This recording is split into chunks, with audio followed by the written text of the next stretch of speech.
हे बघा आम्ही गावाकडे चाललो आहे. कुठं चाललो ते नंतर कळनच. तर मग आमच्या गावाकडे बघा झाडं, डोंगर, मस्त असं हिरवंगार वातावरण. आणि डोंगरावर गावाकडे लोक असं ढोरं ते चाराला आणतात ना, तर ते बी मस्त सकाळी सकाळी बघितले आम्ही.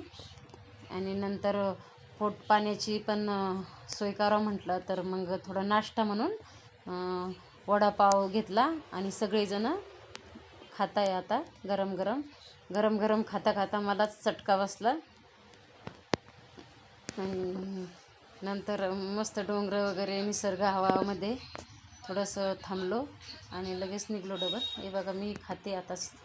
आणि मग इथं एंगेजमेंटचा कार्यक्रम होता, तर मग इथं आलो होतो.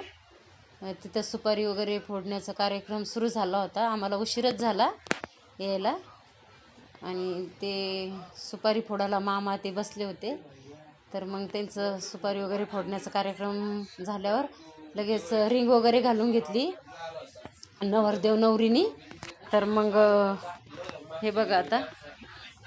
आणि मस्त असं फोटो ते काढलेत त्यांनी.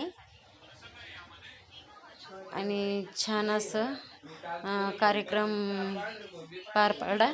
आणि नंतर केक आहे ना, वाटच बघत होता दोघांची. तर बघा आता मस्त असं मुलीचं इथं आगमन झालेलं आहे. मस्त केक कापला आणि सगळ्यांनी टाळ्या वगैरे वाजल्या. छान मस्त स्वागत झालं त्यांचं. हे बघा फोटो झाले आमचे पण. सगळ्यांनी फोटो काढले आणि जेवण करून आम्ही मस्त पाहुण्यांच्या वाट्यावर गप्पा करत बसलो. सगळेजण एकत्र आल्यावर हे बघा अशा गप्पा असतात आणि कधीमधी भेटतात ना, मग सगळ्याला आनंद वाटतो. असं तुम्हाला वाटतो का ते नक्की सांगा. आणि आता निघलो आहे.